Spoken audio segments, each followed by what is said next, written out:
My name is Dr. Michael Brown, and this is 3 Words, a bite-sized podcast about the simple and yet very strategic choices that all of us can make in order to feel fully alive. Today in the studio, we have someone who is truly fully alive. As you get to know Ricky May, we laugh, he brings the energy, we talk about dating, relationships, taking risks to ask people out. What do those dating relationships look like, and why do we wait so long to make the scary decision? I think you're interesting. Do you want to go to dinner Thursday night at 6 p.m.? It's a great conversation. It's one of the most lively interactions we've had here in the 3 Words podcast. You're not going to want to miss it. Listen in now.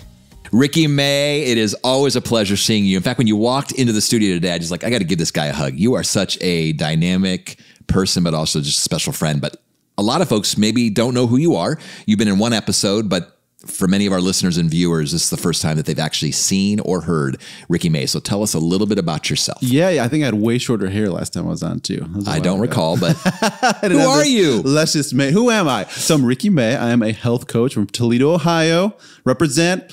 I'm a health coach. I do that full time, which is awesome. Helping people lose weight, feel good in their skin, feel good in their bodies, get healthy, live longer, happier lives.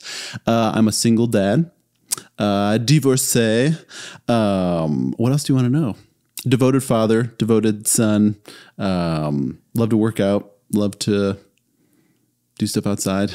Kind of a hippie. Have my shoes off right now. Yeah, you've already kicked off your shoes for podcast. You show up, you're in your tank top, you kick off your shoes, you throw up your feet in the studio. So, yeah. But no, seriously. And we've been friends for years. So I've known you since you were in college, and I was a mentor in your life. And in many ways, you have mentored me. You've taught me a lot of things about life, and really enjoyed our last episode on Push the Limits. Yeah. And obviously I've listened to that, and I just like very much being involved in your journey and just watching where you're going in life. And I'm really intrigued to talk about these 3 very unique words today in our episode. Ask them out. We are going to talk about dating. Dating. Ask them out. It's interesting, as I work at a college in a university here in Midwest, part of the country. It's interesting. I have a lot of conversations with a lot of particularly young male-identified men who are full of testosterone and they're wanting to talk about, should I ask out, or when do I ask out, and how do I ask out? And the reality is, just ask them out early, often, all the time. Okay, let's go. Why not? So why is this 3 words, ask them out? Let's have the dating conversation, so important to you? So here's the thing, Michael. I have struggled. I don't say I am an overthinker anymore, because my coach's mindset is don't give yourself labels, because you stick yourself in that box. But I've struggled with overthinking in the past. Action trumps overthinking every single time. So just ask them out. I was at the gym, and I don't necessarily recommend being the gym creeper and asking people out at the gym. Why not? Well, you can, as long as you do it tactfully, which we can talk about. Let's talk about it right now. Okay. So I see this girl there, and she's ripped. And the thing is, when you are a coach, you have an eye for okay, this person's competed before. This person's serious. It's not just your average gym goer. You can tell when somebody's on the next level. So she's working out. And what you want to do if you're at the gym is you don't want to interrupt somebody in the middle of their workout, right? I know me and you, we can talk to people at the gym. I used to book out 2 hours for the gym. You work out for 1 hour, you talk to people for the next. Oh, you know me all remember. Too well. And I don't like when I'm bench pressing 300 pounds. That's the last thing I need is for someone to come over and start interrupting me. That's how we met. Is you were bench pressing 315 and I interrupted, and you're like, bro, I'm busy right now. No, you interrupted saying, I think I probably need to spot you. But back to your story. So I wait for a moment that presents itself. I don't try and force it, but we're talking, we're at the same machine, next to each other. And there's a moment where we both have our headphones out or whatever. And I'm just like, dude, you look awesome. You're freaking ripped. You got to be a coach or something. Are you an athlete? Are you a coach? She's like, no. And we start talking, and you want to keep it brief when you're in the gym, right? Because you're focused on your workout. They're focused on their workout. So we start talking, and we're talking about lifting and stuff. She's like, oh, I love upper body, which is amazing, because she's freaking everything looked great. She was very, very strong. And then in the middle of it, I'm like, I get her name. And I'm like, Kendall, do you want to grab a drink sometime? And Michael, she shoots me down. She's like, I have a boyfriend. But here's the thing. When you get rejection happens all the time. Don't be afraid of it. So she shoots me down. I'm like, Kendall, I didn't ask if you had a boyfriend. I asked if you want to grab a drink. And she starts laughing, which is amazing, because it's like when you have an element of playfulness, when you're not serious, like me disarming her, like, I didn't ask if you had a boyfriend. I asked if you want to grab a drink, being silly with a smile on my face. She's like, okay, well, sure. Me and my boyfriend. And I, because I'm very respectful, I don't want to be weird. I don't want to, I've been cheated on before. I don't want to bring that energy. So I'm like, all right, Kendall, all good. Have a great workout. So nice to meet you. And I walked away. But then I was thinking about it. I'm like, I should have got her number. What if she was bluffing? What if that was a shit test? You know what I mean? Like what? You never know where people are coming from. She could have been like, I have a boyfriend that's gut reaction because this scary man at the gym with a man bun is talking to me. So I'm like, I should have got her number. I asked her out. I was bold. I got shut down, but I handled it in stride. And then I just should have got her number anyways, because let's say she did have a boyfriend and they break up. Now she's got this cute guy at the gym's phone number that she could follow up with down the line. You know, there's no harm. There's no harm, no foul. There's no worry in rejection. And I think this was me for a long time. Okay. I don't feel like it was you. I feel like you've never been afraid of rejection in your life. Oh, that's not true. Is it? That's another podcast, another conversation. Okay. But I was always like, well, she's probably taken. She's really, really pretty. She probably has a boyfriend already. It's like, dude, she probably does, but you can ask her out anyways. Who cares? That's right. Well, and here's the deal.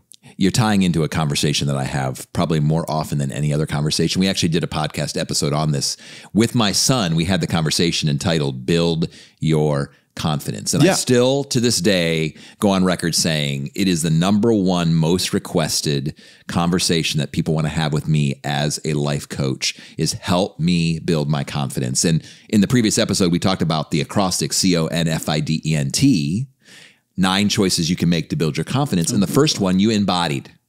The first one is the C. You embodied, you lived it out, and it's the thing that most builds anybody's confidence. And that is C, courage to take risks. Yes. People love it when you take risks. And it helps your confidence. It helps that, because what's happening typically is we're waiting, because again, the whole episode's around ask them out. Don't wait. Ask them out. But why we're waiting is this. I'm waiting to be confident.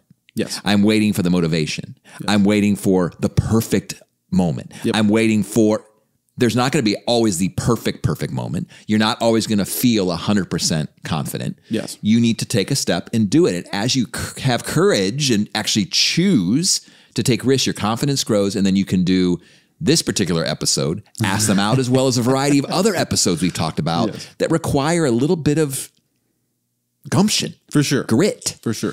I think this is the perfect time to pause in the middle of my conversation with Ricky. I'm still laughing about the things he's talking about. We have such a great time together, and we're talking about a really interesting topic, dating. Would you forward this episode to someone who you're thinking, this person has to finally ask that person out? This would be a perfect episode to share with them. Now back to our conversation. So here's another thing is I know guys who will hold back because they're like, well, she's out of my league. I'm like, bro, then step up. Get on another level. Like, I'm in the gym to get as big and strong and sexy as I can be. I know I have some limits as like a single dad, as a business owner, entrepreneur. I have a very, very busy life. Extremely. I'm like, I only have time for maybe 1 date a week anyways. I don't have a lot of time to be dating. And I'm not in the college scene anymore, like some of your students, mentors, or mentees, I should say. You know, a lot of people in my, I guess, older adults are like, well, the dating pool is very limited. I'm like, no, it's not. You can just be freaking awesome. Level up your game. Instead of playing video games, learn an instrument, play guitar, do sexy things, make yourself work on your business, grow your occupation, like take on more responsibility. Now you're talking about it though. I love this, Ricky, because you're taking it beyond the physical dimension into the other dimensions of life. Because initially you're like, she's hot, I'm hot. Let's do hot. We'll make a great couple. But also now you're talking about becoming interesting. Yes. Becoming the kind of person that attracts interesting people. Well, and even at the gym, the reason I will talk to people at the gym is because it's the same reason I'll talk to people when I go to my friends' shows, concerts, or the same reason when I'm at the art museum. Like if I'm going to places that I like to go, we already have something to talk about. We already have a similar interest. I'm like, I vibe with this person already because they're at this thing that I'm doing. As opposed to like, if you meet someone at a bar, they're all, which is not bad, But like, Probably not the best though. yes, the type of people you're meeting at a bar, they're out getting drunk, it's fine. But like, if I'm vibing with someone because I met them at something that I'm already enjoying doing, how much more of a connection we're going to have? Well, let's talk about, I'm with you, because let's talk about bars. Let's talk about bar ask outs. Okay. Because since we're already there, I mean, obviously I'm in a college town and everyone's heading uptown on Thursday, Friday, Saturday evening. Yes. Not to give something away, not to bless people, not to find interesting, but to get something. Yeah. They're showing up there hoping to feel more alive, to meet someone special. I mean, not even someone special, but just anybody available, right? But what happens is that's why it's such a nightmare, because you have this, and this is not just on a college town. This is all across the nation where we're going to go to the bar. Like you said, people are drinking, which is always in the best time to be making great decisions. Yeah. And we're simply looking to get. And one of my favorite principles, you may have heard this and remember this from our back in the day, Ricky, when we talk about dating and relationships. But one of my favorite principles around this idea of dating is date to give, not to get. Yes. If your only priority is, I want to feel better about myself, I want to feel more whole, I want to feel more alive, and so I'm going to go find someone who I can use to make me feel all those things. Yep. You are now going to have a train wreck relationship from the beginning. Yes. And so I just want to throw that out there since we're talking about dating, because it's one of the most important principles that I would share with people. Not that you don't want your needs met, not that you're not looking for someone who's going to make you feel more alive, but if that's the priority, that's the only value, then people become objects, they become means to our ends. Yes. And from the start, you should be giving. From the start. So you said it. You're being appropriate. You're trying to be polite. You're trying to be thoughtful. You're, even as you were describing the situation in the gym, you're not trying to be the weird creeper. Yes. You're actually being, you're thinking about what it means. Yes. If I can use even a very outdated term, a little bit of chivalry. Chivalry. Yeah, Yes. I like a little chivalry. Yeah. Being a gentleman, if I can use even that term, but just this idea of like doing it well, not in this like weird way, but also not in this incredibly needy way. Because, you know, when you walked away and she said no, you could have been devastated. Like, my world is over. I should never do this. I knew I shouldn't have done this. I feel bad about myself. I feel stupid. And just being like, man, I took like a step. I was courageous. Knowing your worth, knowing like, okay, well, she's missing out. Like, you know, she's missing out in the healthiest way. It's like, oh, it's her loss because I'm a great guy. And like treating it treating every interaction as an opportunity to give. So when you're texting, don't ghost people. Okay. Ghosting is the worst. I got ghosted last week, Michael. Really? I got ghosted last week. And the thing is, when you want to be a giver in every aspect. I'm all for chivalry. I'm all for the dude asking or paying for dinner. But also like it's really easy to stand out in the dating scene if you are a giver. If you just bring giving energy, you are head and shoulders above freaking everyone else. Because most girls are getting ghosted by shitty dudes. Most guys are getting ghosted by flaky women. And again, heteronormative, but like it's very, very common in the dating culture to ghost and not reply. I'm like, just send a freaking text back. That's all it takes. 5 seconds to send a text or to make a plan, or again, ask them out. If you ask them out and you make a concrete plan, you know how sexy that is when you're like, cool, what are you doing Thursday? Thursday at 6. Can I take you out to this place?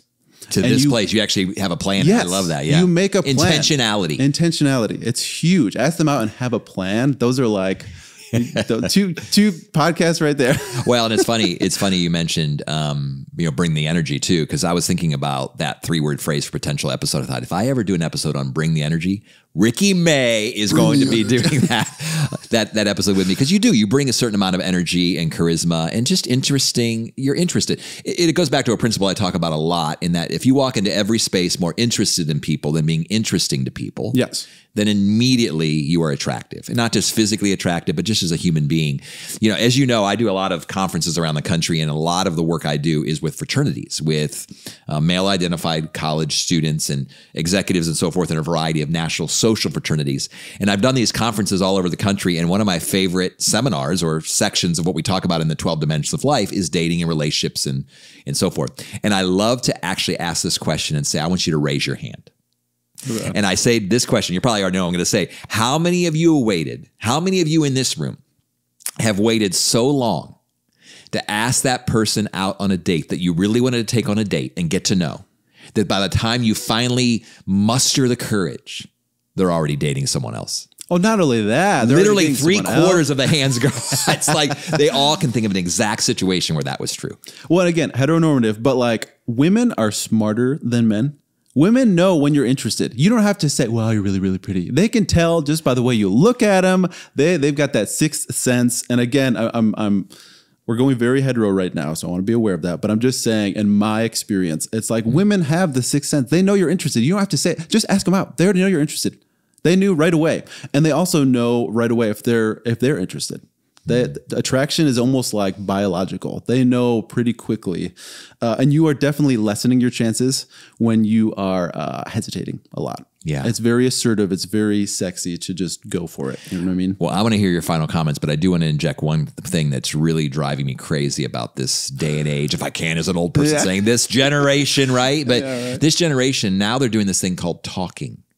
We're just talking, which means I'm avoiding risk and not actually needing to ask you out on a date with a plan, with intentionality. We're just kind of like coasting into it. It's less risky. I don't feel as insecure. We'll just kind of see what happens. We're all like taking cues from each other. Man, I love the idea that I can actually encourage people, ask them out on a date. One of my other principles of dating is take dating seriously. Yeah. Without taking it so seriously. Yes. For sure. So I want you to realize the choices you're making in a dating relationship, they matter, and they could ripple into your future. While at the same time, to say, hey, can we go to dinner Thursday at 6 at this place? It doesn't mean you're getting married in 6 months. And everyone, how do I know? And it's all this kind of, well, you said it in one of my favorite episodes was don't overthink it. Yeah. Because it's so easy in this process when we're making kind of unsettling or scary decisions to overthink everything. Yes. Now you are an eligible bachelor, even as you sit here today. If you're watching 3 Words Podcast, Ricky May is officially single at this moment. That's right. Now, when it actually posts, we don't know if you'll be single at the time. But all that to say, give us a final thought, some final words. You've obviously said a lot here, but if you could give kind of some final encouragement around this idea of dating, what would it be? Oh, man. Okay. Again, take massive action. Ask them out. Take massive action was something one of my mentors told me. So freeing to get out of my head and just freaking do the thing. It's like whatever it is. And this applies to dating. It applies to life. It applies to that big work project you have to do. It's like, dude, just take action on it. Take massive action. It's going to be way better than overthinking. And you can figure it out on the way. I would recommend not even talking about future stuff on a date. Don't worry about all the next steps. Just go and have a good time. Enjoy it with that person. Enjoy dinner. If they're paying for you, enjoy a free dinner and like look to have fun. Don't worry about all the future stuff. You know what I mean? That will come with time. And honestly, it's a turnoff when you talk too much about the future anyways to someone. They're like, oh God, this is just a date, bro. Like we don't need to. I'm like, just enjoy. Just go freaking do the thing and don't think about it so much. You said it. It's just a date, bro. Yeah. It's just a date, bro. It's how many words is that a podcast? No, but it is. And I thank you for your perspective. Thanks for bringing the energy into the studio today. Always a pleasure, Ricky May. And hopefully you'll find that special someone sometime soon. That's right.